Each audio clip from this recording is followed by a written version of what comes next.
Hey guys, it's Steve from Antics here. You're listening to Good Friends Better Running Podcast, only on the Counting Out 7 YouTube channel. Tyrone, let's go!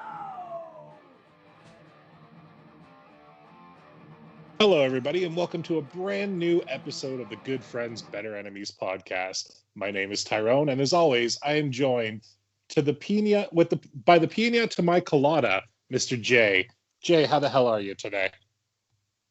I'm doing quite well, my friend, and I don't really know exactly how that breaks down, what the pina and the colada, what the breakdown is there in terms of consistency, but I'll take it. How are you doing, pal? I am fantastic today. It's a nice, weird weather day here in Southern Ontario. You know, we had all 4 seasons in one day, as we tend to at this time of year, but all things considering, it's a pretty damn good day. Yeah, I got nothing else to complain about. I'm smiling. I'm ready to do this weird but awesome WCW event that you stuck me with. And as I said to you earlier, off air, it was actually my very first time watching this event. I had never seen it before, so thank you for that, at least. Yeah, it's a different kind of event. I mean, it's, as I alluded to last week, it's a bit of an unsung hero in terms of its undercard. There's some really solid in-ring action on this card.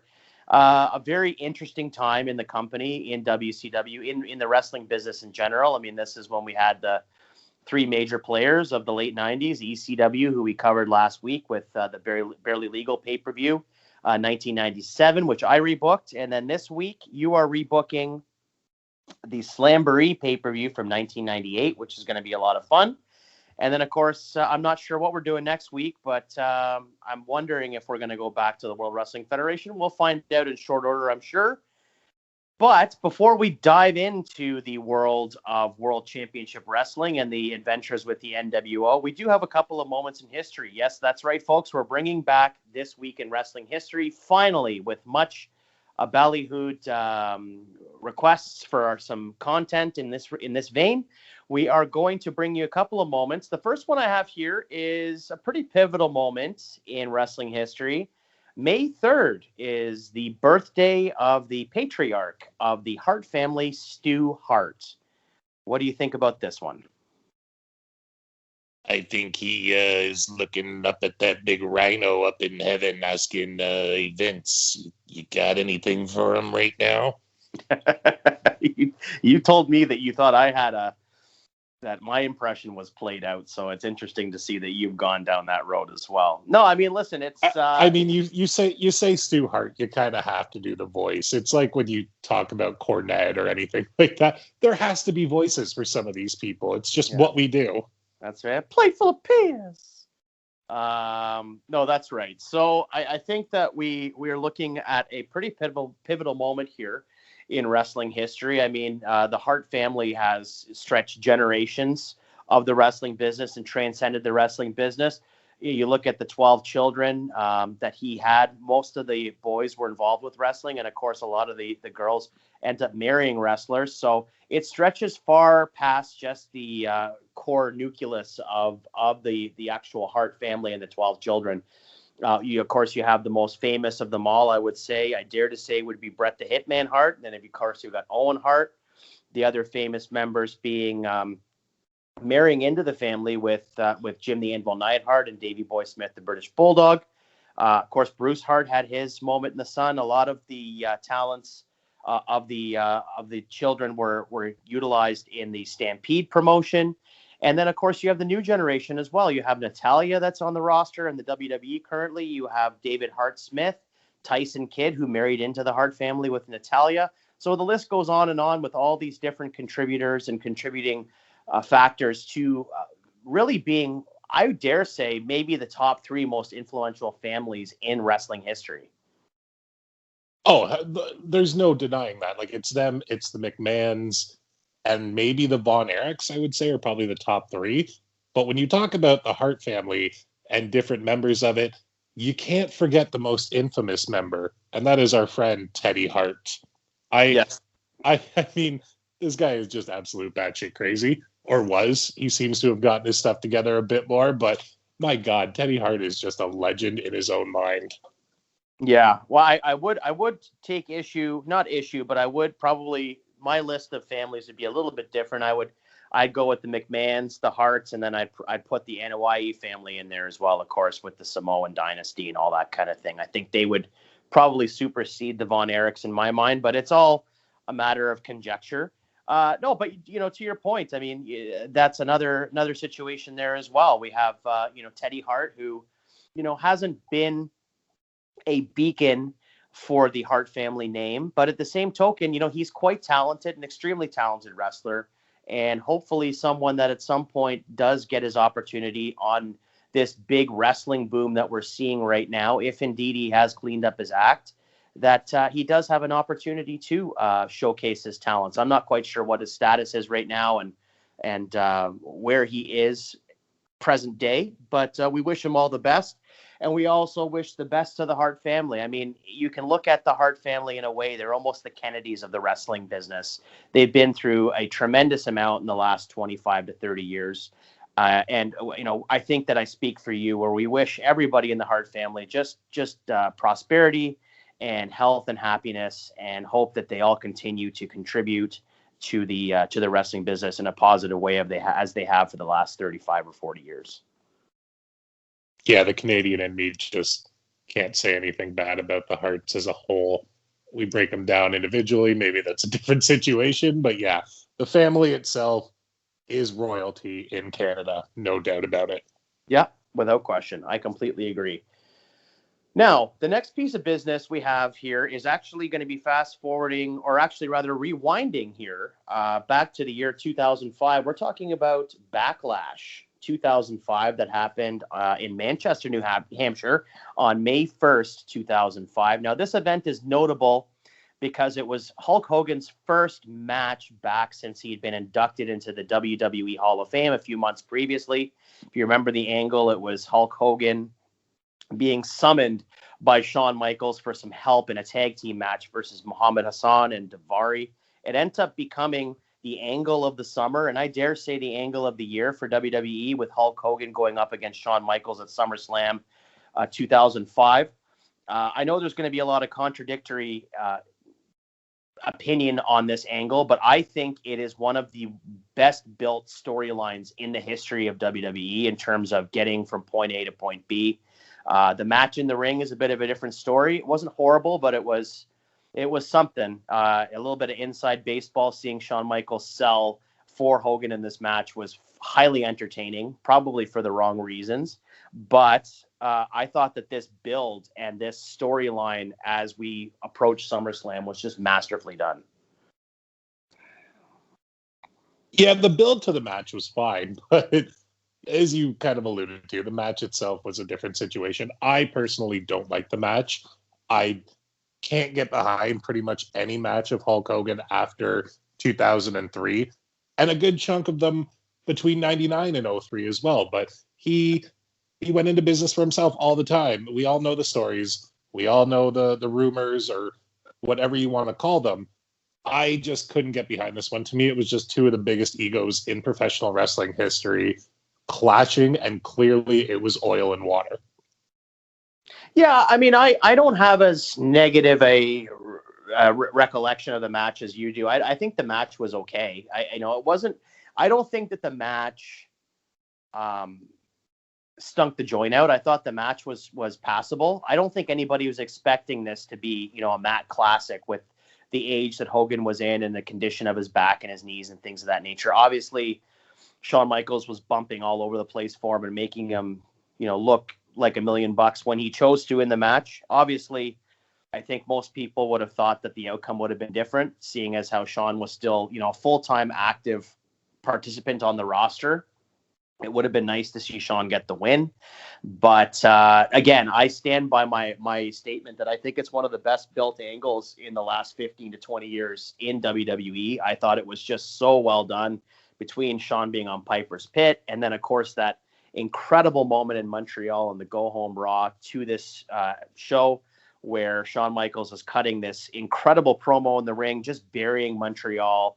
The crowd starts chanting, "We want Brett, we want Brett." And then for the first time in the same building, for the first time since the Montreal Screwjob, we hear that famous guitar riff, and Bret Hart's theme comes blaring on the speakers at the Bell Center, and you see Bret's Titantron on the screen, thinking, what the hell's going to happen here? I have goosebumps talking about it right now, thinking that Bret Hart is going to come back and make his return in Montreal to just obliterate Shawn Michaels. And then Shawn Michaels turns around and starts laughing, and it was all a big ruse to just get the goat of the audience. It was one of the best moments in the history of Raw, in my opinion. See, I don't think of this build as greatly as you do. Like, it was good, but to me, it wasn't even the best built match in SummerSlam that year. I know you're going to completely disagree with me because we've spoken about this, but the Eddie Guerrero, Rey Mysterio custody of Dominic ladder match, hands down the best build for me that year. Fair enough. Yeah, I've heard that from a couple of people. They really enjoyed that feud. I personally didn't care for it. Not even because I found it off-putting. I just frankly didn't care. I didn't buy it from the beginning. So it was hard for me to suspend my disbelief and get emotionally invested in something that clearly was a work. Oftentimes as wrestling fans, we're asked to suspend our disbelief in fairly large margins. We need to just buy in and don't ask questions. And I'm perfectly content to do that as a wrestling fan. I've been doing it for the last 30 years or 25 years. So I'm completely fine with that. But in this particular angle that you're alluding to, it was a bridge too far for me. There's been a couple of cases where I've just tuned out because I can't get behind it. And this was one of those. Not to say that the in-ring work wasn't amazing and the ladder match itself was quite good, but the stakes just kind of took me out of it. That's fair, man. To each their own. Just one other thing about that Hogan Michaels feud that you didn't talk about that I just thought was brilliant was the Larry King Live spoofs with Shawn Michaels playing Hulk Hogan in them. Yes. I thought those were incredible. Yeah, they were really good. They were really very good. I agree completely. And even they did a. Do you remember back in the day they used to have that makeshift podium that they'd set up for debates? And they would have it'd be in the center of the ring, and you knew the thing was always going to get knocked over. It was like the contract signing table. You know that thing was always going to get turned over, and somebody more often than not was going to go through it. But I remember that segment on Raw as well with the two of them, going back and forth in a debate, and Shawn kept on cutting them off and just burying them and this and that. So, yeah, it was a fun angle, a fun build. It made for very entertaining. It was destination television for me every Monday that summer. Just to see what was going to happen next in the angle. But again, the match itself was what it was. So if you don't have anything else on this particular event or match, then we'll move on to the next. I can't say that we're not going to cover this and rebook this at some time because I think it'd be a lot of fun to rebook it at some point. But we'll see where we get to. What, the Backlash or the SummerSlam? No, the SummerSlam. I think actually this might be a fun thing at some point to book the angle going through. If we book the pay-per-views going through, we'll see where we go. But I think it might be fun at some point to visit this in long form, you and I. Don't get too ahead of yourself right now, man. Let's keep our eyes on this beautiful WCW prize. Oh, absolutely. I'm just thinking out loud here. So this particular pay-per-view, Slamboree 1998, took place on May 17th, 1998 at the Worcester Centrum in Worcester, Massachusetts. Now, the attendance was 11,592. WCW was on fire at this point. This was, as alluded to in last week's episode, the most profitable year in WCW history.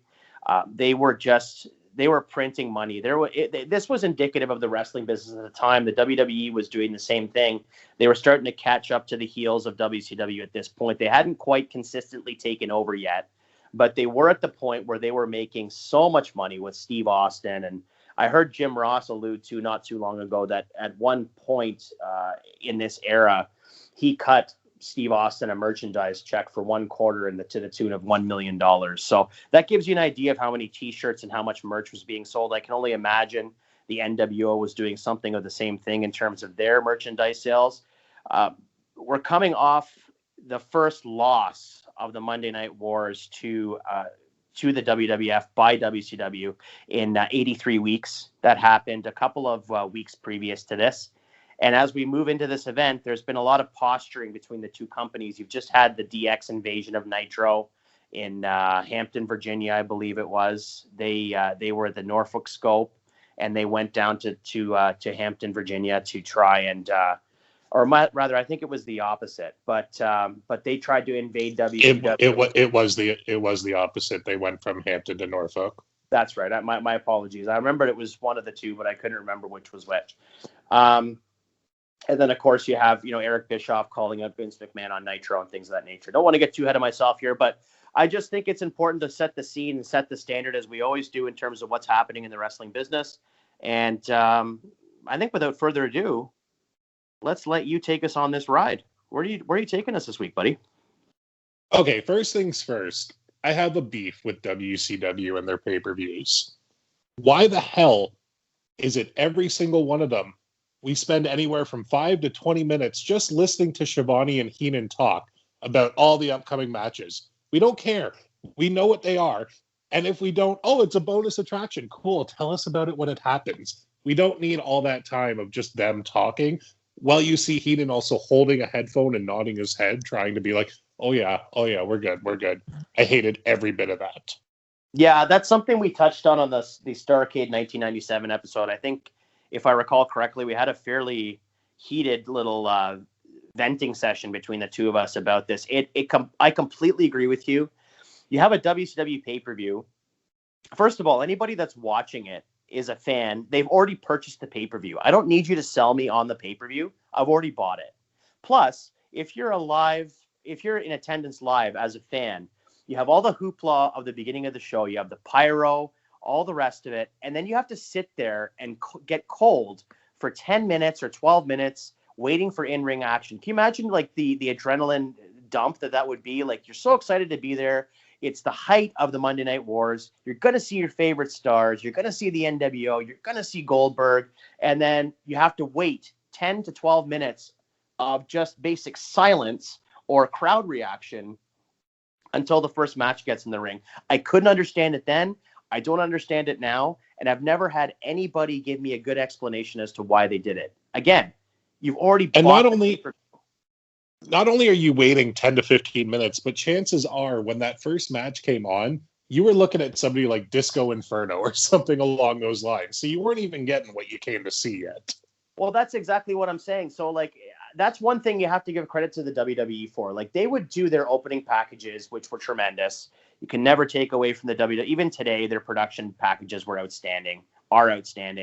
You get the big pyro display. You'd have Jim Ross and Jerry Lawler there at ringside. They'd be about a minute, maybe two, running down the night, what they're expecting, what the emotion is. And then from there, oftentimes they got interrupted by ring music, whomever the opening match was. With WCW, you have Disco Inferno. Yeah, I mean, he was an overact. You have him come out right when the crowd is hot. He's probably going to get a pop, a big reaction. You wait 10, 12 minutes. They're like, we waited 10, 12 minutes for this guy?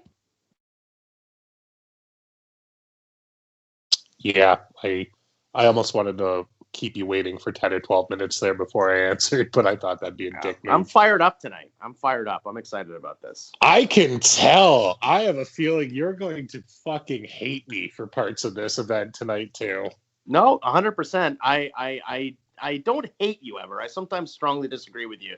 But, yeah, I think if I was going to go off the rails, it would have been last week with the ECW rebooking, or maybe in weeks and months to come. We'll see what happens. But why don't you bring us to the ring here and tell us do we have the same commentary team? Yeah, we do. I toyed with that one. I mean, I'm not the biggest Tony Schiavone fan. I never have been. I don't hate him by any means necessary at all. I've just never been a big fan of his. Mike Tenay I love. Bobby Heenan I love. And Schiavone was fine in this pairing. So yes, we have the same commentary team. Okay, that's very fair. I'll take that. Let's see. So are you ready to get into this? Oh, fuck yeah, bud. Let's do it. Alrighty. Well, our opening contest is Fit Finlay, the WCW World Television Champion, defending his championship against Chris Benoit. Now, we do this disclaimer every time. I'm not going to do it. We all know how we feel about Chris Benoit individually. But I watched this match just last night, and this was a hell of a match. What do you got for me, pal? Our opening contest of Slamboree 1998 is scheduled for one fall and is for the WCW Television Championship. We have Fit Finlay defending the title against Marty Jannetty. Okay. Wow. I'm surprised you changed this match. I mean, this match was really good. Okay, so the match itself was good. Yeah, the match itself was good. Jannetty was kind of in a weird throwaway spot on this pay-per-view in the Cruiserweight Battle Royal, and I thought him and Finlay could have a really, really hard-hitting match. Like, you wouldn't have the same technical skills that Benoit has with Jannetty, but Jannetty can still go. He was a high flyer, and it would just be a fantastic, quick little 8-minute match with Fit Finlay still going over and retaining the title. Now, I want to preference that this is not because of my feelings towards Benoit. Benoit will show up later in the card. I just put him in a different spot. Yeah, that's fair. I mean, listen, I'm going to reserve judgment to see what you do later on. It's going to be really hard for you to convince me that what you're doing with Benoit later is going to be better than this match. I will reserve judgment for now. You said that Fit Finlay going over and retaining?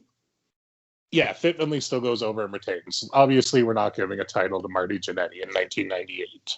Okay. Well, based on the booking so far, I only have one thing to say to you. Let's keep it going, String Bean. Lex Luger is going up. Sorry, go ahead. Oh, go. Keep going. Yeah, no, keep going. Lex Luger is scheduled to go up against Bryan Adams with Vincent in a singles match here. Lex Luger defeated Bryan Adams in this contest. I'm assuming this is changing. What do you got for me? Next up on the card, we have the Cruiserweight Battle Royal for the #1 contendership to face Chris Jericho later on in the evening. So we still have all the same participants minus Marty Jannetty. And what we have happening here is, you'll have to forgive me, I cannot forget the name of the luchador that Dean Malenko was portraying in this match. Do you remember? Ciclope, thank you. So we get to the point where it's the final three in the ring. You have Hoovy in the corner with somebody whose, again, name I cannot remember. I stupidly didn't write it down. And Ciclope is just over in the corner. Wasn't real. I was like, you should just go dump them out there. So that's how I ended it. I didn't do that weird Hoovy and Ciclope slapping hands and Hoovy eliminating himself type thing, because to me, I like we get the guy to win, Jericho comes out, and then we get the unmasking versus the way it happened. Yeah, I like that. I think it's good. It was kind of a weird thing. Like, there's a part of me watching it yesterday that I thought, this is kind of neat. Like, there's camaraderie. Like, they all hate Jericho, so they really want to see Dean Malenko get his comeuppance with Jericho, and I think that it's a really cool way for them to kind of show that there's some unity within the roster, and also show that some of the faces and even some of the heels were really put off by what Jericho was doing. But no, I think this makes more sense. It was kind of a weird way to finish the match, so I think this is tighter. So you have Ciclope win, then we have Jericho comes out, does his whole little spiel, Chris Jericho, I'm the best in the world, blah, blah, blah. He still, by the way, did the ring announcing for the Cruiserweight Battle Royal, because I thought that was hilarious. So he comes out, they go to have their little one-on-one, and that's when Malenko unmasks. And that's when Jericho just shits his pants. And Malenko still wins very, very easily with the Texas Cloverleaf in the middle of the ring. Yeah, I have no problem with this at all. I think that your booking is tighter. I think it makes more sense. I mean, I kind of get what they were going for with the Hoovy stuff, but this Dean Malenko, just being the last man standing and not having that conjecture of having Hoovy eliminate himself, I think this is better. You did good with this one. Well, thank you. I think we can move on to the next one now that I cannot say Ciclope one more time. That's not a problem. Next up on the card, we have Diamond Dallas Page defeating Raven in a Bowery death match. So next up on the card, Next up on the card, we have the total package, Lex Luger, taking on Curt Hennig in a one-on-one contest, I guess. I mean, I didn't want Bryan Adams on the damn card. Still thought Luger should be on there because he was a very over personality at this point. And I did some research and saw that Hennig got injured in about May. So he was still okay very early in May. He got injured like middle of May. So this is what I put on there instead. And you have Curt Hennig Lex Luger getting the disqualification win after Vincent and Bryan Adams jump in and NWO beats him up. Okay. Yeah, no, I'm fine with that. It sounds to me like a very WCW match in 1998. You know, it's not a lot of bells and whistles. You're not going to get anything great out of either guy. I mean, obviously Hennig is going to work and bump around the ring, I would assume, for Luger. But to me, this would probably be something that you'd see on a Thunder or a Nitro kind of thing, and it's been put on the card. I love that you got Hennig on the card, as you said and alluded to. It's also a rematch from WrestleMania 9. We're just going down the road there. As you say, it's a typical WCW 98 match, which was a typical 93 WWF match. Well, wait a minute. I have to call this into question, though, because on my booking of the Starrcade 1997 pay-per-view, I had Ray Traylor go up against Curt Hennig for the U.S. title, and you shit all over it. And now you're doing the exact same thing. No, there's no title on the line, and there's no Ray Traylor. So, all right. And Lex Luger was a much more established character in WCW than he ever was in WWF. Yes, that is true. That is true. I mean, sometimes it's easy to forget that Luger was even in the Fed for those 2 or 3 years. Made in the USA, buddy. That lasted what? 6 months, that push? 7 months? Not even. It wasn't a year. He was still that gimmick until he left in September of 95. But yeah, his push, his rocket ship ran out of fuel probably around just shortly after WrestleMania 10. Yeah, which you look at 9, he was still the narcissist. And then 10, he's in the semi-main event. And then he just kind of dwindled down the card from there. No, he did. Yeah, he didn't do a whole lot. I don't even remember what he did for most of 94. And then 95, he was with the Allied Powers, and that was pretty much it. Yeah, you're absolutely right. I don't really know. After WrestleMania 10, the wheels fell off, that's for sure. So, yeah, I think this is fine. I'm going to have no problem with this. I mean, it's a match. It's a match on the card. You're going to get some star power between both guys. They're both established guys, so no problem whatsoever. Okay, I'm just going to jump into the next one, though, because I don't want to keep making it seem like I've changed this card that much. So my next match is Diamond Dallas Page versus Raven, but I did not call it, what was it, a Bowery Death Match? It was a weird title. It was called Bowery Death Match. Bowery Death Steel Cage Match. So this is just a normal steel cage match. We didn't need all those other gimmicks. Essentially, they were having a Hell in a Cell before it was Hell in a Cell. Oh, wait, no, I guess Hell in a Cell already would have happened at this point. They were having a cage match with a roof on it, which I thought was dumb. So I still have DDP and Raven in a cage match. But as you can assume, Raven's going to win. Raven wins by escaping the cage after hitting an even flow DDT on DDP, easy for me to say, after all the flock comes out and kind of distracts Diamond Dallas Page. Raven takes the even flow, goes over the cage, wins. I feel like for you, if you were rebooking everything that we do that involves Raven, he would have the longest undefeated streak. He would be like rival Bruno for his undefeated streak. That's not true at all. I know where to... A loss to Raven does not hurt Diamond Dallas Page at all. No, I'm not saying in this particular instance. I'm just saying in general. Like, I love Raven too. Don't misunderstand me, but he seems to go over a lot. Well, fuck, he should. Okay. Okay, you're not going to get any argument out of me. I mean, DDP's already an established star at this point. I mean, could he use some more wins? Probably. I mean, he'd just come off the feud of the year, according to most wrestling insiders, with Savage in 1997. That was very well established as one of the best feuds in 97. I dare say one of the best feuds of the late 90s. So he was already a made man.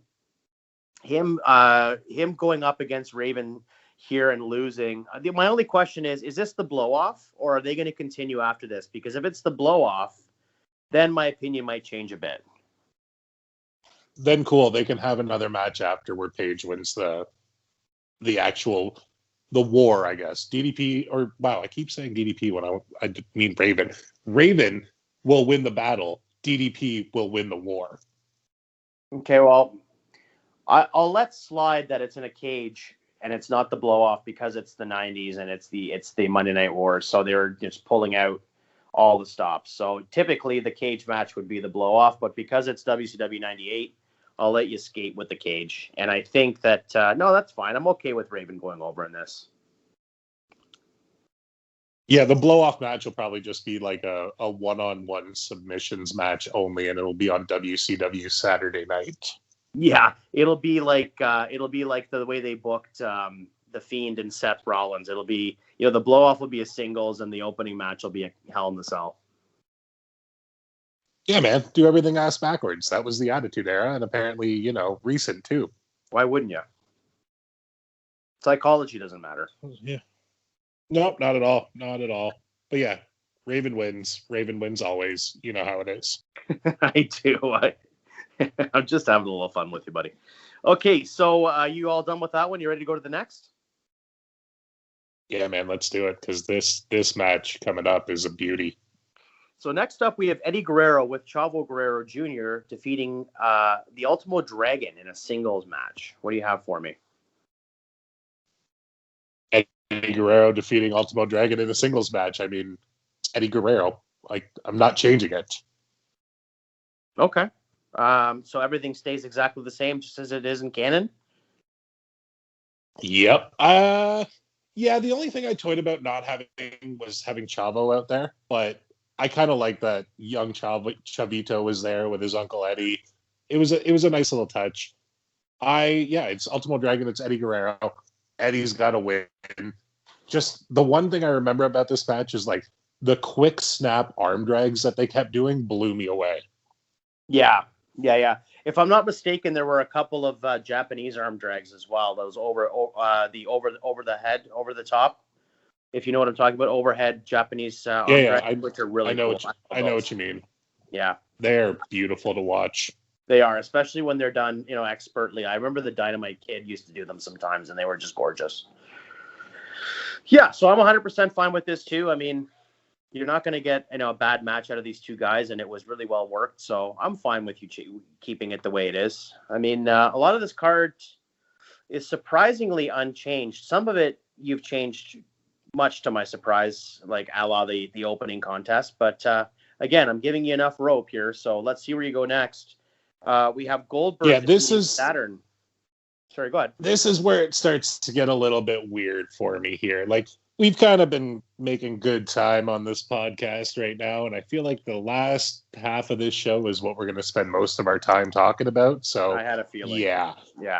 The next contest is for the United States Heavyweight Championship, with Bill Goldberg going one-on-one with Chris Benoit. Okay.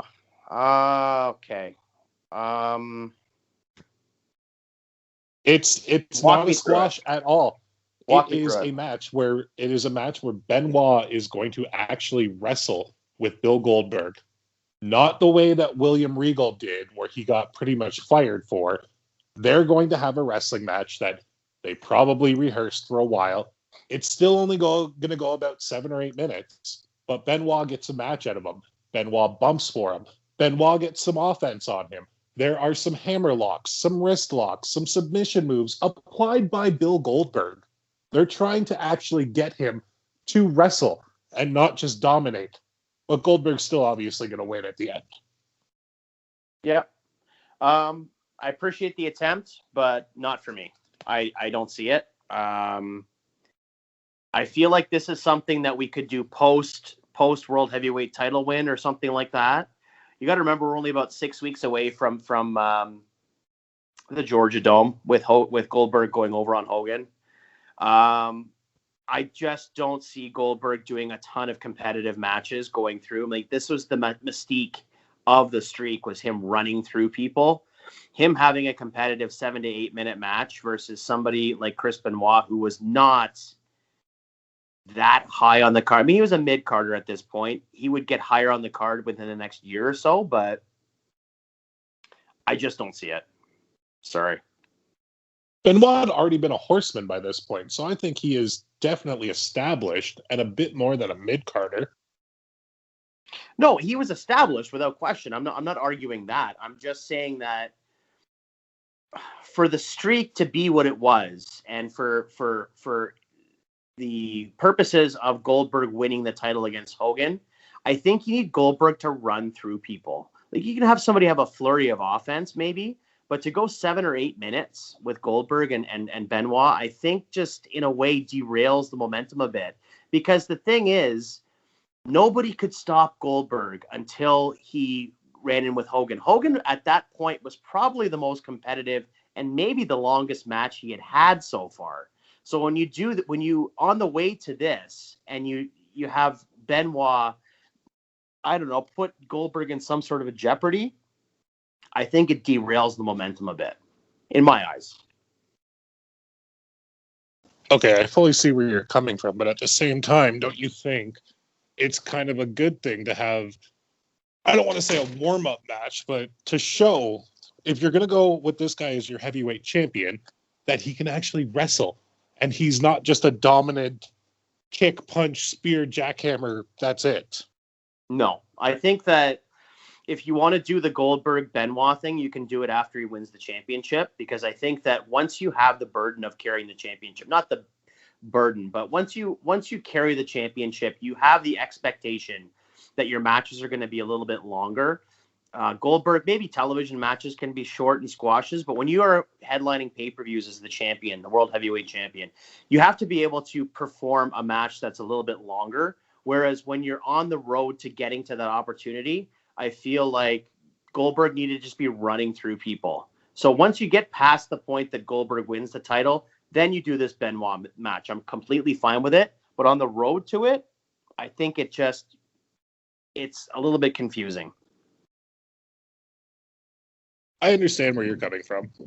I'm not going to take back what I booked at all. I thought that it was a better option than having Perry Saturn go out there and squash him, which the commentators alluded to, that it was supposed to be a gauntlet match.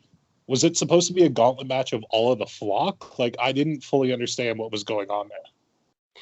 Yeah, I don't know either. And again, I'm not crapping on your match in terms of like the booking of the match. I think it would be actually a really good match in terms of Benoit carrying Goldberg and bringing him to a really solid in-ring outing. I just think that the timing's wrong for it. That's all I'm saying. I think that the actual like idea of Goldberg versus Benoit would have been really fun, and I would actually like to go back and watch that match if I could. But I just don't think on the way to building Bill Goldberg as this unstoppable force, for him to wrestle someone who's on the upper mid card and have a challenge with 8 minutes or so and a back and forth competitive match, I just don't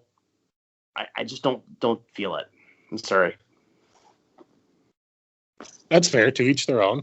Yeah. I'm not going to tell you your opinion. I'm not going to say your opinion's wrong this time, because it does have merit and it does make sense, but I just have a different one right now. 100%. Hundo P.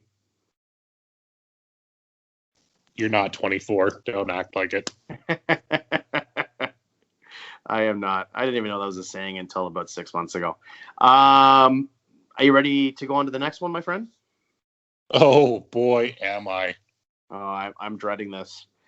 Okay, next up we have Bret Hart defeating Randy Savage via disqualification in a singles match with Roddy Piper as your special guest referee. No, we don't. No, we don't. Okay. No, we don't. All right. Next up, we have Eric Bischoff in the ring about to call out Vince McMahon. Okay.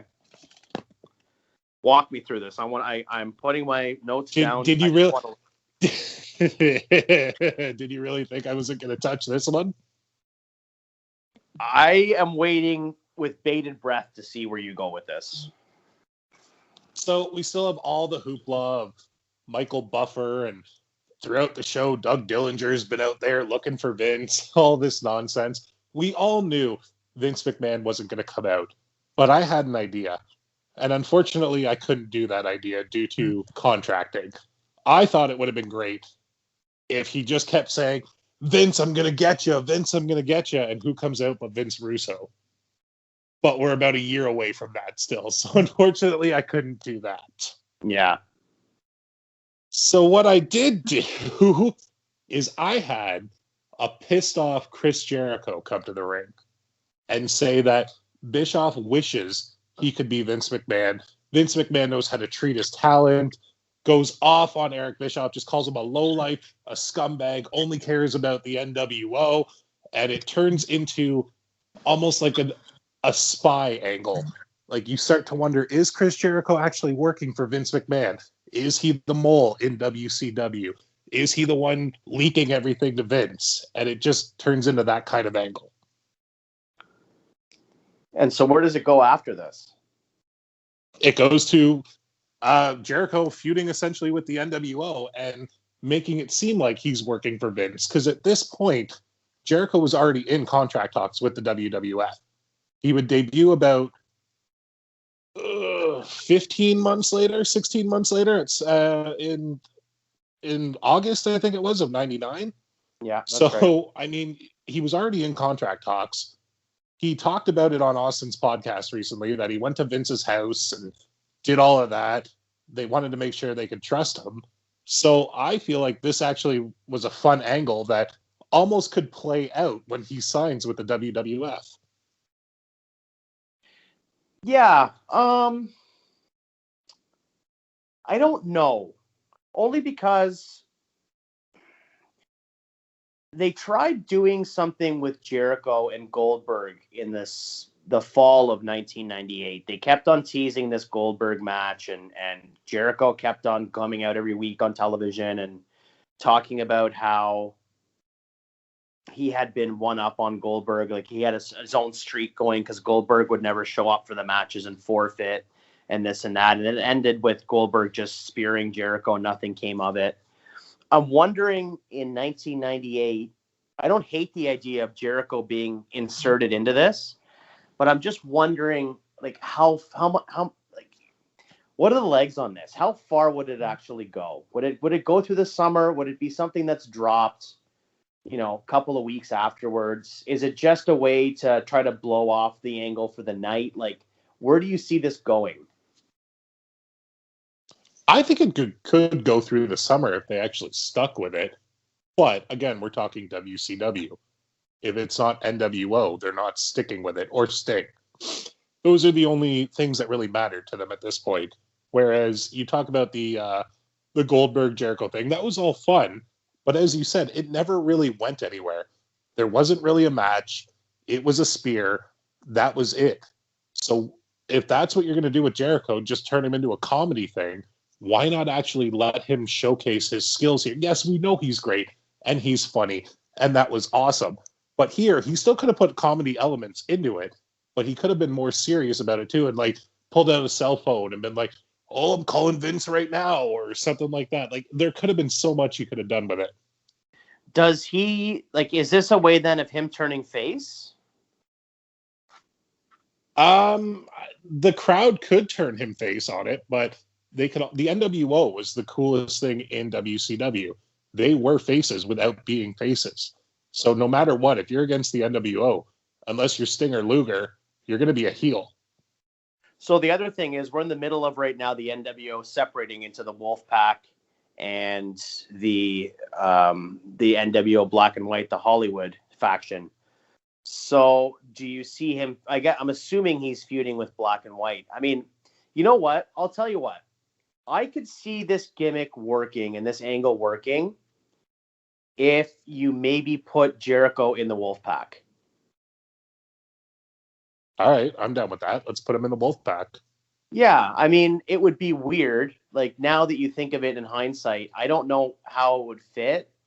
I mean, Jericho's attitude and his posturing and all that kind of thing, like being like that arrogant kind of sarcastic heel character, obviously at some point would become a face run. I mean, the crowd just kind of just ate his stuff up, and he was so entertaining that eventually he was just turned face by the crowd anyway. And this was before he even went to WWE. So I don't see him being a lone wolf, attacking the NWO weekly. I think he would just get squashed. But him being part of the Wolfpack, I could see that.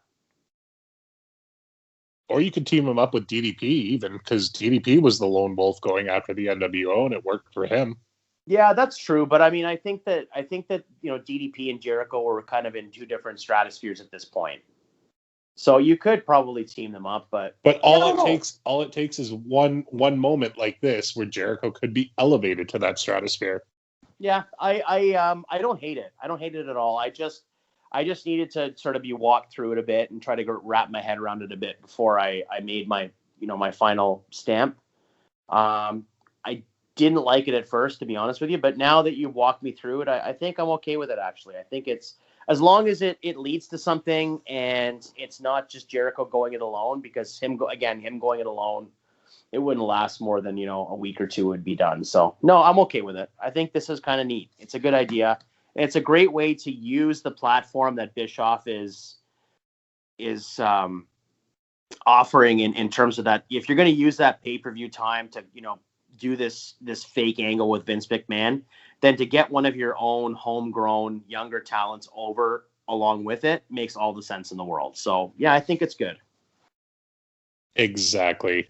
Every now and then my creative mind works, but also, how awesome would it have been if it could have been Vince Russo that came out? Yeah, that would have been. I don't think anybody would have known who Vince Russo was at this point, though, in 1998. The smart fans would have, which is really who you're playing to. I suppose. I mean, to an extent, there probably was a segment of the audience that didn't really even realize that WCW and the WWF were feuding at this point, or were having such a struggle. So yeah, I think there is a lot of, especially not so much at this time in '98, but when we there was probably a portion of there was probably a portion of the audience that didn't even realize that WWF and WCW were separate companies. They probably thought they were just different programs. No, you're right. But what I was going to say was that at this time in '98, they weren't doing as much of, like, to coin a phrase, the inside baseball booking. Whereas if you look at WCW in '99 and 2000, especially when Russo took over, that's all it was just playing to the hardcore marks. It wasn't even trying to expand the casual fan or the casual audience. They were just playing completely to the hardcore mark audience, the ones that are going to be there no matter what. The WWF has done that from time to time, but not nearly to the extent that WCW was doing it. So, yeah, I think that all in all, this was a solid booking choice on your behalf. Celebrating time. There you go. Well, may I move on to the next one? Yeah, let's talk about Bret Hart. Well, the next match on the card is actually the main event. It's Sting and the Giant defeating the Outsiders, Kevin Nash and Scott Hall, with Dusty Rhodes in tow. No, I didn't skip the Bret Hart Savage match. I just put the Bischoff angle before it. Oh, I'm sorry. I thought that you said it was on. My bad. No. I was saying that I put that before the match. Sorry. Oh. The next match on the card is Bret Hitman Hart versus Randy Macho Man Savage, with Roddy Piper as the guest referee. Okay. Okay, so here's where I have some questions here, because I'm not the most familiar with the '98 WCW layout here. So you just kind of alluded to the fact that the NWO was in the process of splitting into two different factions, right? Yeah. So were they still under one umbrella, or was it two separate things right now? And was Savage Wolfpack, was Bret Hart Hollywood, was Bret in the NWO at this point? Like, what the hell's going on? Okay, so if you look at the construct at this time, even Sting wasn't a part of the Wolfpack yet. I think like there was infighting in the NWO since the seeds started to get planted right after Sting won the title from Hogan in '97 at Starrcade. And there was a slow burn, and there was some starts and stops. There was some heated issues, and then, they would put out the fire and everybody would be okay again. And then a couple of weeks later, it would start up. Savage at this point, I think, had kind of broken off. But he was in the NWO, but he had broken off into his own sort of solo act.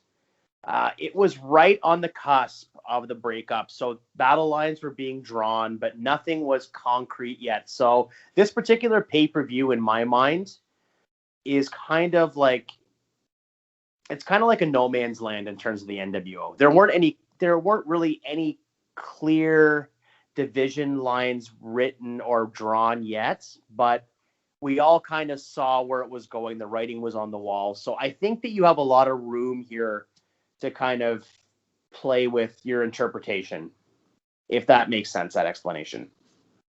Because the other thing that kind of threw me for a loop was that no matter if they were wearing white and black or red and black, everybody came out to that classic NWO music. There was no Wolfpack music or anything yet.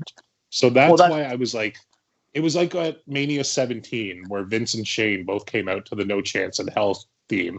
And I was just slightly confused as to what was going on.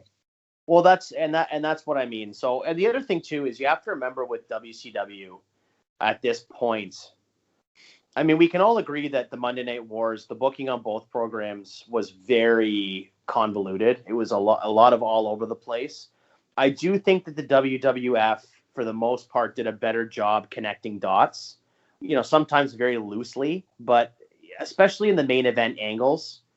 When you had Austin and McMahon and things of that nature, I think that storyline, for the most part, if you were to go back and break it down for like tentpole moments, all kind of aligns and makes sense. Whereas with the NWO stuff and the WCW stuff, a lot of it was so back and forth that it's hard sometimes to make sense or heads or tails of what's going on in front of you. You almost have to go back and watch several episodes of Nitro or Thunder to get a sense of what's going on. Whereas with the WWF, I think that based on watching a pay-per-view, you can get a pretty good idea of the landscape. Okay, fair enough. Well, thank you for kind of explaining that to me. I tried my best. It's hard with WCW in '98. So back to Savage and Bret Hart here. This match stays. And I have Bret Hart winning cleanly with a submission in the middle of the ring. Okay. I'm all right with that. Bret needed a win. Bret didn't really have a big... tell me a big run that Bret had in WCW. Well, we had rebooked the Starrcade 1997, and I actually had this same match on the card. Neither guy was wrestling on that card. Or rather, Savage was on that card, but he was in a 6-man tag, if I remember correctly.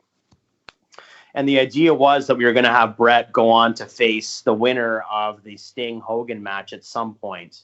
So this event right now is kind of an island into itself. We haven't connected any dots from that booking to this one yet. I'm sure we will at some point. But no, to your point, at this point, Bret hadn't done anything in canon in WCW, hadn't done anything. He had wrestled Flair on pay-per-view, and then he wrestled Hennig at Uncensored. And I think that's pretty much all he had done. So he had started in with the NWO a bit at this point, but he really hadn't done anything of note, which is absolutely mind-boggling considering the heat and momentum he had coming out of Montreal. And it's not like it's a big surprise that I'm not a big Bret Hart fan, but I mean, the guy was talented and he needed to do something here. You're spending what, $3 million on him? You need to give him something to do. He came in as the hottest free agent ever in the history of wrestling, and you've just been dwindling him. So why not have him beat Savage? I feel like him and Savage have enough history that Randy's not gonna have a problem putting him over clean. Then you don't get that convoluted bullshit in the crowd. They should have been counted out. They go back in the ring. You get Hollywood Hogan involved. None of that happens. This is just a straight up wrestling match between two of the best to ever do it. So are there any stakes involved in this? Like, is there anything coming out of it? Is there going to be any opportunity going forward? Or is there anything, are they wrestling for the managerial services of Elizabeth? Where do you land on this? I don't have any stakes in it. This was a grudge match. That's what it was billed as. So we kept it as a grudge match, but we just got Brett going over clean.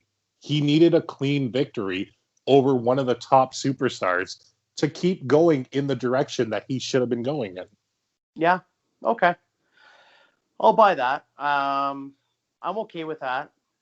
I feel like this is a big time marquee match. I mean, again, if we're going to connect the dots in terms of I think that's the ultimate goal for us, is to connect all of our universes together and ultimately rebook all these territories in our own image at some point. So I don't know where you go from here then with Brett and with Savage. I mean, I'm sure we'll come up with something. I do feel as though there maybe needs to be some sort of a stake or some sort of an opportunity that's dangled in front of them. But at the same time, if you're going to make it a grudge match and make it kind of a violent, aggressive type match where there's a heated issue between the two of them, then I'm fine with that. It's okay just to do the grudge match and have Brett go over clean. I think you're right. It makes a lot of sense. It's not going to hurt Savage any, so I'm fine with that. On a sidebar, how great did Miss Elizabeth look in 98? Like, she looked better in 98 than she did in 88. I think that Miss Elizabeth was at her peak of she was a beautiful woman, but at her peak of beauty was, I think, in those years of WCW. She looked gorgeous from 95 on till 2000, 2001. She looked outstanding. She was a gorgeous woman from all accounts, both inside and out. But yeah, she was breathtaking. Yeah, that is the best way to describe her. She was just insanely gorgeous at this point in her life. Yes, I completely agree. All right, well, now that we're done drooling, let's talk about this convoluted bullshit main event that we had. All right. So I'm just going to go ahead and read it out. It's Sting and the Giant defeating the Outsiders, Kevin Nash and Scott Hall, with Dusty Rhodes for the WCW Tag Team Championship. I don't know if this has changed or what you've done with this. I think we both agree this was probably the worst match on the card in canon. So what do you have for me? I mean, before I say what I've changed it to, couple of things. Number one, why is the Giant jumping off the top rope? He's going to hurt himself. He's going to hurt somebody. The man's 7 foot, whatever, 400 plus pounds. Let's not have him do those things, okay? Get an argument from me. Second of all, legitimately, was Scott Hall drunk in this match? I don't know. I don't care to speculate. I mean, I know obviously he was going through some personal issues at this time, and if you fast forward to Halloween Havoc of 1998, I mean, they had Kevin Nash versus Scott Hall on that card, and that was sort of the angle leading into it, was that Scott Hall couldn't control himself, and that Kevin Nash was trying to beat some sense into him, and they were going pretty close to the vein with that particular booking of that angle. And I think that Eric Bischoff actually has gone on record to say that that's one of his biggest regrets in WCW is, capitalizing on someone's personal issues to create a storyline. I mean, the WWE did it too, so I don't think it's fair to cast stones based solely on what WCW was doing here. But I don't know whether he was or he wasn't, but I do know that it was something that had happened on a couple of occasions, that he was intoxicated when he was competing. So I don't know. Because he really didn't get in the match that much either, which made me wonder if he was slightly intoxicated. It may very well be. I couldn't say. Anyway, and okay. I don't want to say one way or the other. I don't want to make that declaration because I really don't know. No, and that's totally fair. It was just a thing that I written down and I had noticed. I was like, I think I'll talk about that because it's just unfortunate. Well, it's interesting though too, like to talk about that, because a lot of times, like, you don't, like, us as fans, we don't know because we're not smartened up. Like, I just recently watched the Dark Side of the Ring, the Road Warriors episode, and I had no idea. Like, I'd seen it before, but I rewatched it not too long ago, and I had no idea that at the SummerSlam 1992 pay-per-view, that Road Warrior Hawk was messed up, and that's the reason why they didn't do the Doomsday Devices the finish, because they were afraid he was going to fall off the top rope, and that he was completely out of sorts for that match, and that's why he was basically not in the match. I had no idea about that until they talked about it, and so. And he rode a goddamn motorcycle to the ring too, though. Yeah. But that's what I'm saying is, like, you don't know what you don't know, right? So, I mean, we can speculate, but I'm sure that there's been plenty of times in the wrestling business, especially in this time frame or the 80s, that there were plenty of people that were not fit to compete that competed. I mean, yeah, I don't even know what to say about that. It's a scary situation when you're putting your life into someone else's hands, and they are not in a mental state to be able to be coherent enough to make sure that they are protecting you and your livelihood, your family's future, and things of that nature. It's a really scary deal. And the fact that it was allowed to go on for as long as it did, really, it's scary to think about. Oh, absolutely it is. But yeah, let's get back to the match. I don't think we should speculate on this anymore. I'm kind of sorry I brought it up, but no, that's okay. It is one of those things in wrestling that gets talked about. Sure. So before you kind of broke down the whole NWO separating what was going on there, this match made zero sense to me whatsoever. But knowing that Sting hadn't joined the Wolfpack yet, and what were we, probably 2 months away from him joining the Wolfpack at this point? I think probably less than a month. Okay, so I'm just going to lay out what I had originally rebooked this to, because without knowing all this, it made sense in my mind. Yeah, and we're going to have Kevin Nash and Scott Hall defending the WCW Tag Team Championship against the Giant and Buff Bagwell. This is the main event? Yep, this is the main event. Well, first of all, Buff Bagwell at this time was injured, was he not? I mean, he had taken that bulldog off the top rope from Rick Steiner on Thunder, and he was in a wheelchair at this time. And he's still in the match because this is WCW 1998. Okay, you're going to have to walk me through this. Essentially, it's a 2-on-1 handicap match with the Giant with Buff in his corner. I didn't like the fact that Sting was WCW and the other three guys were NWO. To me, the booking made no sense, and it made more sense to put a guy in a wheelchair at ringside as his partner. But the Giant was NWO. So was Buff, but the other guys were NWO Wolfpack. So I was trying to do the Wolfpack versus the Black and White at this point. Oh, okay.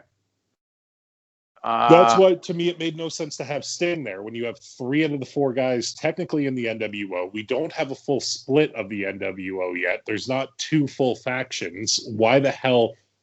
I have no idea why this match is even a goddamn thing, to be honest with you. No, I agree with you. I mean, we talked about this earlier at the beginning of the show, is that I think we both agreed that a lot of this undercard is super well worked, and we have a really, really solid undercard here, but this main event is so off the rails. Yeah, I don't even really know what to say about this one. I mean, you have Buff Bagwell in a wheelchair coming out, and he is going to be part of the match. Like, how would he even get sanctioned in the match? Like, I don't have so many questions about this. He doesn't actually get involved. Look at, what was it, 4 or 5 years ago? We had a child in the tag team title match at WrestleMania. So clearly sanctions don't mean shit in wrestling. Yeah. And you're still going to have the same finish with Scott Hall turning on Kevin Nash and hitting him with the belt. He's going to align himself with the Giant. So you're still getting that turn. So at least you don't have just Sting standing on the ring apron looking like a dumbass and dumbfounded of what just happened. Okay, so can we just make the main event Goldberg versus Chris Benoit an 8-minute match? I mean, we can add another match right now if you want. Do Hulk Hogan versus Sting in the main event for the world title. No. I it's a strange match. It's a hard one to rebook as well. Like if you want to keep this match in some sort of like intact in some sort of way, it's kind of hard to rebook.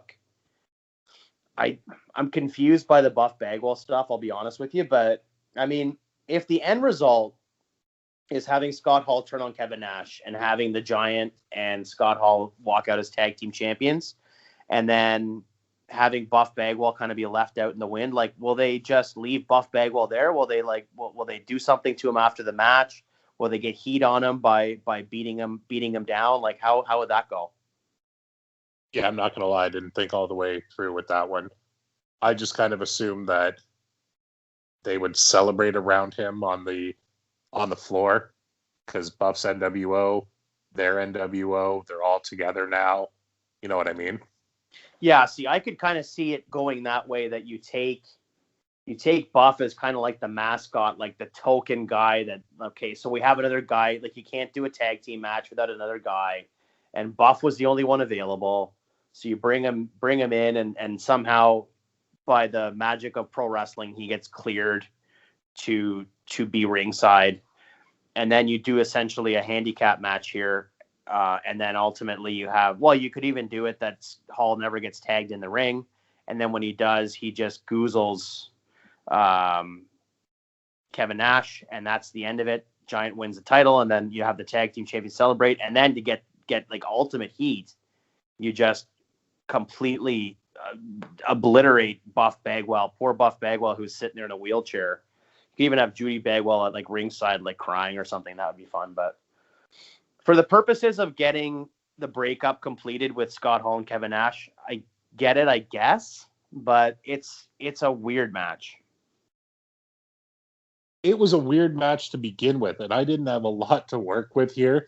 The roster, although deep, didn't make a lot of sense to be put in this match. And like, I didn't want to put Hogan on this card. We talked about that last week. I really didn't want Hogan on the card. So I was kind of left with this bullshit. Yeah, that's fair. I mean, you could have replaced Sting with Hogan if you really wanted to and just done it that way. But if the idea is that you want to get the tag straps on the Giant and Scott Hall, then I guess that makes sense. Yeah. Okay. I guess I'm okay with it. The only thing that I would... But even I'm admitting it doesn't make sense. Like, none of this makes sense. So yeah. It's just, it is what it is. Okay. So here's what I'll say to you. Like, I'll take it for what it is because you're booking it for a purpose, and I'm fine with it. I don't understand why you booked it the way you did, but I will accept that. The only thing that I have contention with here is I would then swap and put Brett and Savage on top and not have this be the finish of the pay-per-view. Yeah, let's do that. Let's 100% do that. I am more than okay with that. I should have done that in the first place.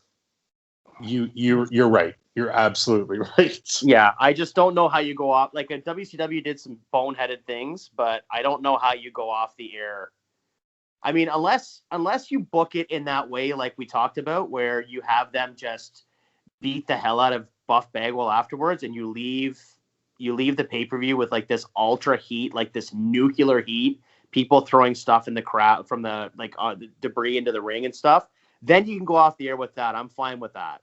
But if you're just going to go off the air with Hall and Giant, just with fanfare and raising their hands and doing the Wolfpack sign or the NWO sign and all that kind of thing, then no, it needs to swap, in my opinion.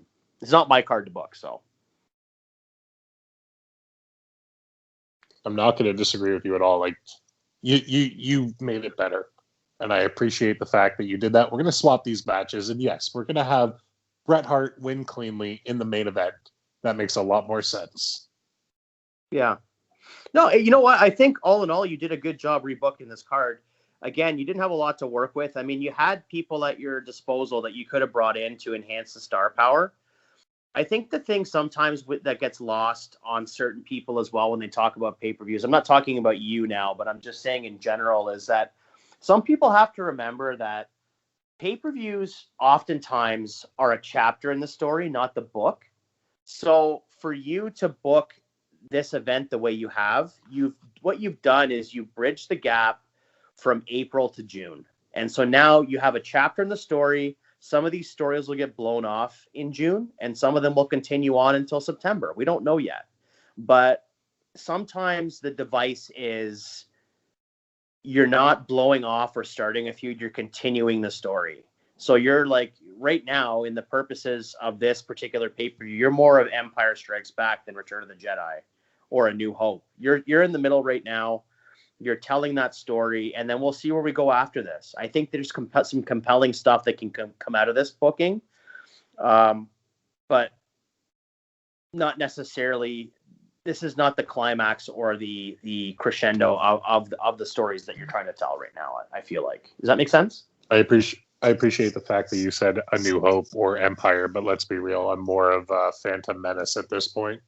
Yeah, well, having Buff Bagwell as a tag team partner to the Giant here is kind of like the Jar Jar Binks of the booking here. So I'll give you a pass. I think you did a really good job for most of this card. There's some head scratchers here for me, but for the most part, I think you did good, pal. Well, thanks, bud. It was a bit of a tough one to come finish and watch and everything like that by the end of it, but I really enjoyed the undercard. It was the last bit that I was like, I can't do this anymore. Yeah. And again, that's the other thing too, is like we talked about with WCW 98. I mean, at least with 97, you had that 10 pole of Sting. That was the through line, right? Like through thick and thin, you had your sub stories, your A, B, and C stories and all that kind of thing. But the ultimate A story all the way through from end of 96 to through till the end of 97 for 12 or 14 months was Sting in the NWO. So you had that spine with the with WCW and NWO in 1998. It's a lot harder to find a spine, like a through line for the storytelling of that year. It's very, very all over the place and very convoluted. So no, I think that all things considered, you did the best with what you had to work with. Yeah, I kind of want to take a break from 98 WCW for a little while. If we can do that, that'd be great. Yeah. Well, some of it gets better. Again, this was a pay-per-view that maybe, it's not I think if anything, this pay-per-view sort of signifies and exemplifies what the undercard was capable of in 1998. But it also shows glaring holes in terms of where we were going to go with the main event and the top stars of the company at the time. I think it starts to show that there are some impending problems. So yeah, I think we can definitely take a break, but I would like to revisit 1998. I know that there was some talk of Halloween Havoc down the road, so we'll see what happens. But with that being said, I believe you have something for me coming up next week. Yeah, I'm going to throw you a bone. I'm going to give you something that I'm pretty sure you could do off the top of your head. You're a new generation guy. Let's go with In Your House #1. Ooh. I like the sounds of that. Well, it's coming up on the 26th anniversary of the first In Your House, where they actually gave away a house. So that's kind of fun. I like that. It's almost like I planned it to be on the anniversary of the exact event, or at least nearby. That doesn't sound like something that we would do. We're not the type to think ahead or plan too far in the future. But no, I like that a lot. Or think at all half the time. Very true. Very, very true. No, I like this. I think it's apropos of this time of year. For some reason, May and April and those 2 months of springtime always makes me think of In Your House. I remember some of my favorite matches and memories from the In Your House pay-per-views were from this time of year. So I'm all for it, and I think it's going to be a lot of fun to revisit the first ever pay-per-view of In Your House. So, yeah, let's do that. I can't wait. It's going to be fun. Looking forward to it. All right there, folks. I think that puts a bow on our WCW Slamboree 98 episode. Unless, Jay, you got anything else to say on that one? I do not. I think you hit the nail right on the head with all of it. Well, as always, guys, you know where to find us. We're on Instagram at good_enemies, on Twitter at good_enemies, and on Facebook at the Good Friends Better Enemies podcast. Always available every Monday. Counted Out 7 YouTube channel. Make sure you like and subscribe so that you get the episode right to your inbox. You don't even have to search for it.